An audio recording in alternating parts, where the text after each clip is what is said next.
Hello, everyone. I'm Alex Lim, your host, and welcome to AuthorStory, the home of authors and stories that matter. This episode's featured guest is Darby Fox, author of Rethinking Your Teenager, Shifting from Control and Conflict to Structure and Nurture to Raise Accountable Young Adults. So, Darby, welcome to AuthorStory. Thank you very much for being with us. Alex, thank you so much for having me. All right. Well, first off, this is we're talking about teenagers. So, and I know you've done quite a bit of work with them as well as with other things. Can you give us a little bit about your background, what you do, and what your background's all about? Yes, I as a therapist, you can usually sort of specialize, or most people do, kind of find a population or a group that they have a particular affinity to Mm-hmm. and work with them. Mm-hmm. And I love children and adolescents, so Mm-hmm. I started there. And I thought I would do mostly younger kids. And as things sort of developed, I really realized there was a need for work with adolescents. And Mm-hmm. let's say anywhere from 12 up into the early 20s, and that seemed to be a group that wasn't really well represented, or possibly a different way to say it is often misunderstood. Uh-huh. And um, I felt like I had a very strong connection there, Mm-hmm. and I have really enjoyed developing a practice and an ability to work with that group. And in doing that, I often work with parents, and Mm-hmm. parents pretty much, there's no guide, there's no manual. It's kind Right. of hit or miss. And I thought most people think, oh, they're just going to take a deep breath and sort of survive adolescence with their kids. Right. And I really feel there's a much better way to do it, that you Mm-hmm. can actually thrive and Mm-hmm. help your adolescents thrive. And so Mm-hmm. that's where my idea for the book came from. Mm-hmm. And, um, I hope it's kind of a helpful manual, if Mm-hmm. you will. Right. Okay, got that. And you have a degree in social work, right? Master in social work. In clinical social work, yes. Okay. And how long you been working with teenagers and their parents? Over 20 years at this point. Wow. Okay. All right. So you could say you're pretty well versed, to write your Yeah, book. and I have four of my own children that are sort of getting to the upper range of that. So that's always good experience. Mm-hmm. All right. Nothing like real, actual on-hands experience, I Exactly. guess.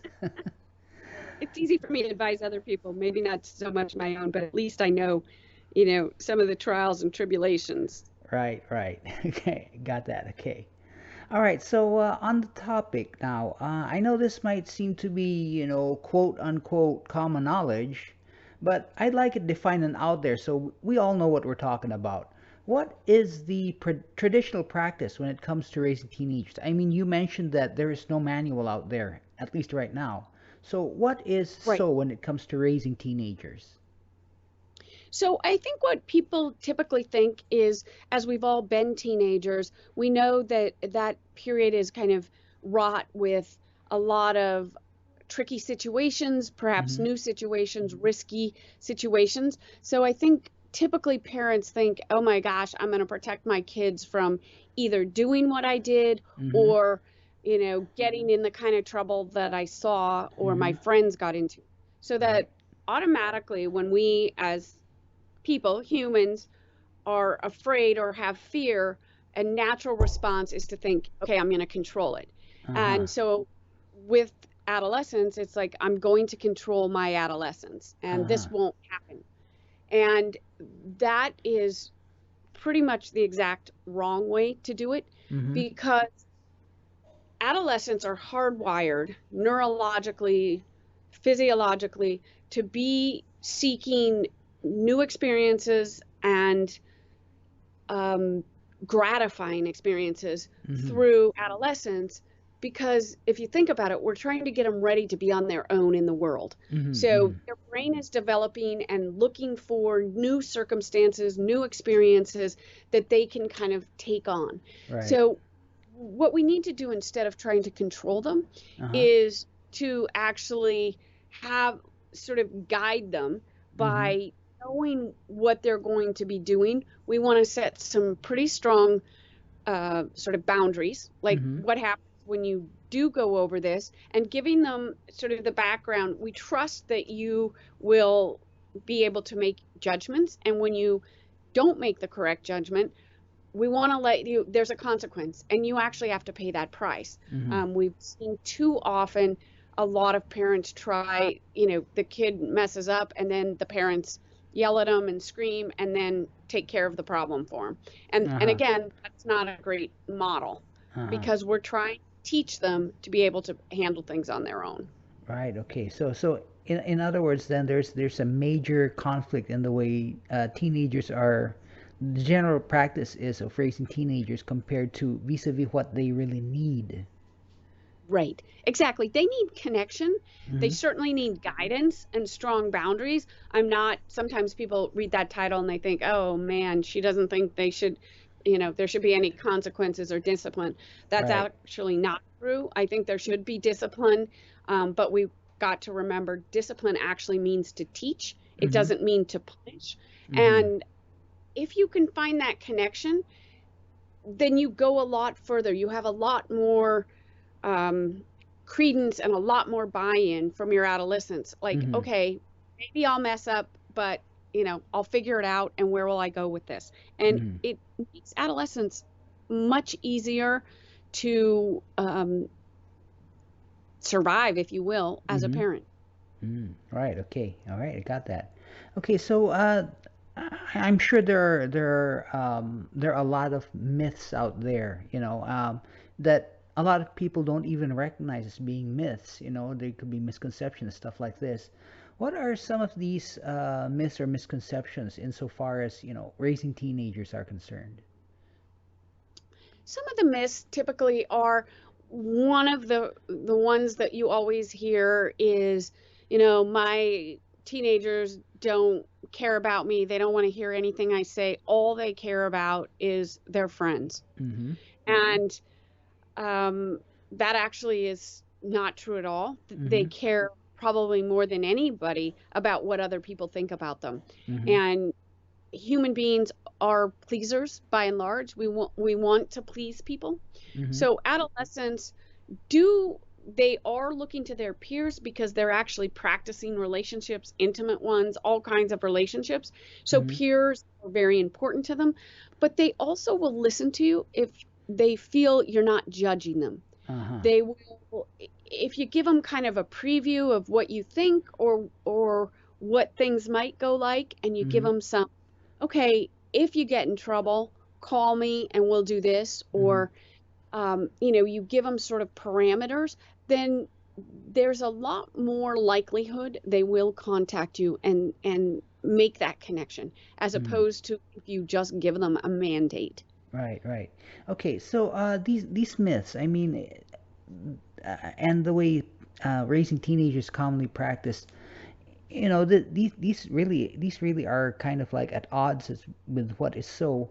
So, I mean, given that these are commonplace, I have to ask, how damaging are these myths when it comes to the teenager's development? Well, I think it's damaging to look at all these things, that they're going to be doing, and having the notion that their purpose is kind of against you, counter what you're saying or what you're requiring of them, Mm-hmm. because that sets up an automatic conflict. Mm-hmm. And anytime you have conflict in any relationship, we're a lot more emotional and a lot Mm-hmm. more reactive. Mm-hmm. And for adolescents whose brains we know are developing quickly and aren't always, making the best decisions, and are very sensitive to other people's judgment, Right? that's just going to create a constant conflict, and Uh-huh. a state of, my parents don't like me, or my parents don't trust me. They don't think I can do anything right. So then typically that is when an adolescent pulls away and Mm-hmm. kind of shuts down, Mm-hmm. because they're feeling judged. And Mm-hmm. we can do it differently. We can do it better if we say, hey, you know what? Why don't you think about this? Or, how can I help you? And that gives a whole different possibility for answers. Mm-hmm. Right. Okay. So it's kind of it's this is really different. It's kind of like how to work with along with the teenager and what they're going through rather than you do this or else. Exactly. And we do know that works. One thing that adolescents, we see that kids, even who've had very rough backgrounds or experiences, if we can get them a mentor, some adult that actually believes them and can kind of guide them along, someone they can go to if they're troubled or they need a little bit of help, then we do see later on as adults that they are very successful. If they Mm-hmm. just have that one mentor Mm-hmm. that believes in them, if they can't connect with their parents. So that leads us to believe it is the right way to do, to make this Mm-hmm. sort of emotional, intellectual connection with them. Like, I understand you. This is hard. Mm-hmm. I'm here for you. Right. Okay. And does that mentor not necessarily not have to be a parent, or can it be I don't know, for lack of a better word, an enlightened parent? It can be an enlightened parent, it Okay. can be a coach, it could be a teacher, Okay. even sometimes family friends. Mm-hmm. Okay. All right. Okay. Got that. Okay. So I'd like to get a bit of sidebar here. I'd like to go a little bit into the science. I mean, of the development, because I'm thinking like teenagers, they're developing, their bodies are developing. I mean, heck, their brains are probably developing. It's probably rewiring maybe as well during this time. Yeah, So absolutely. what does the science reveal about the changes that take place in a teenager this time, particularly in the brain? So what we know about the brain, and we didn't used to know this because it was much harder to study the brain because we couldn't see inside it, but now we do have the science and the technology to be able to do that. Mm-hmm. And so we do know that the brain is developing and growing at a faster rate than probably any other time except when it's in utero. Mm-hmm. And the brain at the stage of adolescence starts to prune. The pieces that haven't been used kind of get pushed to the side, Mm-hmm. and then the pieces that are being used uh, are kind of fostered. Like you'll Mm-hmm. get more of whatever it is that you're doing. Right. So we also know that there's a great deal of flux and growth in that time. That creativity is very high in adolescence. While they don't always know to make the best decisions, Mm-hmm. they actually have an incredible ability to understand and be creative, and they're always looking for new things. So Mm-hmm. that's a very energetic part of the brain. Mm-hmm. We know certain things, like now we know that they aren't just being lazy if they sleep too much, Mm-hmm. that the melatonin in a developing adolescent's brain is actually released about 2 hours later than, say, you or I, Mm-hmm. Alex, as adults. So that means they're actually not getting the signal to go to sleep until about 2 hours after we are. So Uh-huh. they actually can't fall asleep sooner. And again, those are all pieces of the brain that are super important to know Mm-hmm. so that we can then parent differently and give Mm-hmm. them different information. Mm-hmm. This tremendous growth period is also very important when you come to drugs or alcohol. The Mm-hmm. cells are changing and growing rapidly. Mm-hmm. And anytime you have a changing or new cell and you add a chemical Mm-hmm. to it, it's going to alter the outcome.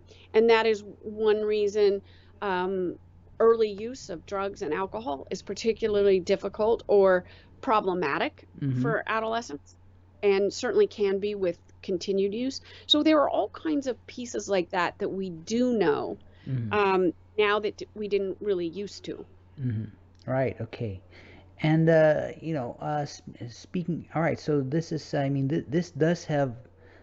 So it's turning out then that the brain's development, which we're learning about, is actually linked to what people, the behaviors associated that we associate with teenagers. Like as you mentioned, like the melatonin. That explains why they don't sleep right off the bat. Right, exactly. And another really important one, which I love, is that if you take away nothing else from this, I want you to understand that adolescents are hardwired, the neurotransmitters in their brains that are looking for pleasure seeking, gratifying experiences during adolescence hit about 5 times to 1 the neurotransmitter that says stop. Maybe Mm-hmm. don't do that. Maybe don't go there. Uh-huh. So if you've got that ratio, they're hardwired to go to the thing that looks most fun or most gratifying. Uh-huh. It isn't, it isn't just this sort of, indifference to you saying don't do that or don't get in trouble. They're Mm-hmm. they're actively, their brains are saying, "Oh my gosh, this seems so fun. Let's go for it." Right.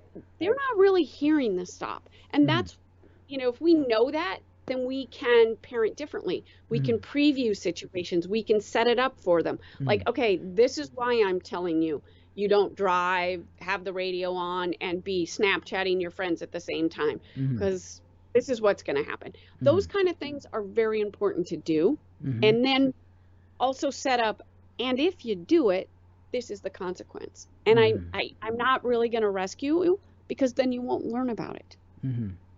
Right. Okay. Okay. All right. Okay. Cool. Got that. Okay. So before we get into the book, I just like to go into a little bit of a sidebar. I mean, you've been working with teenagers, as you mentioned, for over 2 decades now. Let's see, 2 decades. That's about You sound old. the yeah. Well, I mean, but I mean, I'm thinking like 20 years ago. I mean, it's a whole different world. I mean, like the internet in particular. It wasn't the big thing that it is nowadays. So I'm kind of thinking, what are the particular challenges, demands, when it comes to raising teenagers today compared to, say, like, you know, back in my dad's day. So I think, one of the real difficult challenges is, as many great things as technology has brought us, like we have this ability to do Skype today and all those different things, the social media and the constant influx of information, Mm-hmm. and um, information that really isn't necessarily checked or founded in Mm-hmm. a certain way, is very difficult for adolescents to negotiate. Mm-hmm. It creates all kinds of social issues.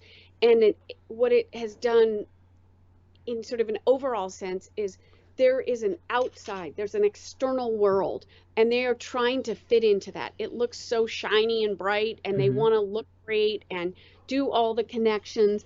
And it's actually very hard to manage, because if you Mm-hmm. don't fit into that, if you're not invited to that party, or you don't quite look like the girl on Instagram with the filter, you Right. feel like you don't belong. Uh-huh. It's very isolating, and it's incredibly damaging to an adolescent Mm-hmm. who is, again, very sensitive to negative comments, and Mm-hmm. actually can frequently feel that kind of loneliness and negativity as actual pain. We can Mm-hmm. see that Mm-hmm. in their brains. So that has created a pretty complex world, and they don't really know how to negotiate it at all. And that is Mm-hmm. nothing all we had to deal with, or our parents. Right, right. And this is a whole new world in social Yeah. media. All right. Absolutely. It's not always so good. Mm-hmm. Right, right. I mean, yeah, there are pros and cons to technology, and this is one of the cons. All right. Yes. So on to the book itself. I mean, what are this book talks about? You covered a little bit about the approach, different compared to, say, the traditional approach parents take. What are, some, and you've also mentioned about some of the reasons why. So, what are some of the key concepts you'd use using the approach, the non-traditional approach, let's call it, that your book offers? So I think that while this does talk and focus really about adolescence, Mm-hmm. I would like, Alex, for people to think about, and we kind of set it up in the beginning of the book, as a different philosophy for raising kids. Mm-hmm. And literally, if you start sooner, this notion, the role of being a parent isn't just to get your kids, into college or out the door. Mm-hmm. Um, your role needs to be to build a foundation, an inner core Mm-hmm. for these children, so that they will be strong, resilient, empathetic adults. Mm-hmm. So that is the key difference. And if we can take a moment and say, okay, wait, how am I helping them to achieve this, to become a very self-sufficient, warm, empathetic person, Mm-hmm. then we parent differently. Mm-hmm. If we're looking for a long-term process that's built on a foundation of who you are and what are your strengths and weaknesses, as Mm-hmm. opposed to, I just need you to get good test scores and get into a Right. good college, then we handle things very differently. Uh-huh. And what the important part of that is, when we come to something like COVID Mm-hmm. Mm-hmm. and everything's sort of taken off the table, this notion that just all you have to do is get good grades and, good test scores and be a great athlete or musician and you'll get into a great college and then life is amazing. Right. That's been taken off the table with COVID. Mm-hmm. So a lot of people that don't have anything else to look back on aren't sure where to go. Mm-hmm. If you raised your adolescent to question who they are and who they want to become Mm-hmm. from an internal sense, then when things like this happen that are outside of them, that are in the environment that they can't control, Mm-hmm. it's not a problem. They'll be like, okay, I get it. Maybe I can't do this, but Mm-hmm. what else can I do? Maybe Right. college isn't going to be the scene I thought it would be, but maybe I'll do something else. Mm-hmm. I'll work, I'll travel, I'll develop a skill set, I'll play the guitar. It allows for a flexibility that's very important if we're going to have healthy young adults. Mm-hmm. Right, right. Okay, okay. So that's the I mean that's the philosophy essentially behind it. Right. So yeah, so for the benefit of our listeners, I mean, this is all, well and good. Can you give an example? Like, can you state an example of something that a teenager and a parent might come across, and that, and the difference between how a parent would approach it in the traditional sense compared to how a parent would approach it from your philosophy. Well, one that comes to mind that's simple but happens quite often is frequently during high school is one of the first times, especially in the United States, we tend to raise kids to give everybody a trophy and tell everybody they're good at everything. Mm-hmm. And once they'll get to high school, that scene kind of shifts. And frequently you'll see a kid is getting their first sense of, you know, for lack of a better word, rejection. So maybe Mm-hmm. they didn't make the school play or the lead. Right, right, They did, they got cut from the varsity sports team. right. So frequently, what parents do that love to control things is they'll call the coach, they'll call the school, they'll demand that their child was being treated unfairly, and they'll listen to their child's misery and say, "I'll take care of it for you. Mm-hmm. I'll step right in." Mm-hmm. That's the wrong thing to do. Mm-hmm. What I would like for people to do is say, "Okay, you know what? Maybe it wasn't fair, but things aren't always going to be fair. Mm-hmm. Let's look at this and see what we can learn from it." Does that mean if it's a very competitive team, or the lead in the school play is an incredibly gifted actress and singer, does that mean you're actually bad? It doesn't. It Mm-hmm. means maybe you didn't hit that bar. So either you participate at a different level or you go a different direction. But it's Mm-hmm. not personal. Really important that we teach adolescents that everything negative that comes to them is not necessarily personal. Mm-hmm. And then it's a process of saying, okay, what are we going to do with this information? How are we going to shift? How are we going to get through this? Because I know you're going to get through it. Mm-hmm. Right, right, okay. And we aren't good at that. We're not good at letting our adolescents fail. Mm-hmm. If they do have some of this sense of failure, then they know how to pick themselves back up. And not only do things become such failure, they don't read it as that. They read it as a challenge and maybe a disappointment, but they can quickly pick themselves up and move on. Other incidents like that are if kids get in trouble with alcohol or drinking. It's something Right. they know they're not supposed to do. Again, a parent will jump in and try and rescue them. Might yell and scream at them behind the scenes, but then they'll try and take care of that. one of the best ways to learn it's not okay is to have to, pay the consequence for what you did. Right. Right. Okay. And of course, I mean that really lays the foundation for, for responsible adulthood. Exactly. Right. I think those are simple examples, but in the book we try and use day-to-day examples like that. Like, Mm-hmm. what do I do? It's always hard as a parent to Right. see your children's disappointment or unhappiness. But what we want to do better is not say, you know, someone else did something to you Mm-hmm. or I'm going to fix it for you. We want Mm-hmm. to say, okay, you know what? I know that doesn't feel good, but what can we do? How Mm-hmm. can we change Mm-hmm. with, Right. with you? And that's really important. Mm-hmm. Right. Okay. Okay. So yeah. So this entirely different, really, an entirely different philosophy from the traditional methods. Yeah. All right. And I, Go you ahead. know, the adolescents, once they get most kids in the, sort of middle teen years up into the young adults in college frequently say to me, yeah, my parents don't think I'm worthwhile. Mm-hmm. My parents don't trust me. Mm-hmm. That by and large is almost never true. Mm-hmm. But when you try and control them and you don't give them a voice, that's how an adolescent reads it. Mm-hmm. You don't trust me Mm-hmm. if you don't allow me to make these decisions. And Mm-hmm. that's really important because I don't think you want to send that message. Right.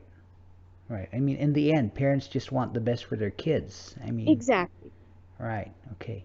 But the parents have to remember we all learn from experience. That's Right. we learn as humans. So that is why so often a child, an adolescent has to experience it, make mistakes, and then go from there, as opposed to the parent trying to prevent them from Mm. making mistakes. Right. Right.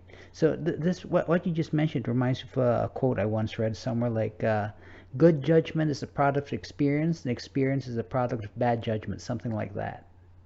That's a perfect quote for adolescents. Right. Perfect quote. All And right. and we Go. don't need to be afraid of that, Right. the Right. bad judgment. Yeah. I mean, that's how you learn. Exactly. Okay. So Darby, there are a lot of there are a lot of relationship, self-help books out there. And even where teenagers are concerned. What is it about your book that would make someone want to pick it up and take it home and use what's in it? Well, Alex, I think what I hope that it gives people is an ability, not so much saying you must do this or you must do that, Mm-hmm. but giving them a broader set of information. It's based on, neuroscience, psychology, and then just experience, human nature, and to Mm-hmm. say, okay, look at it a little differently. And as parents, what I would like, I want parents to think, okay, did I ever experience this? And what would I have thought? How do I wish I'd have been treated differently? Mm-hmm.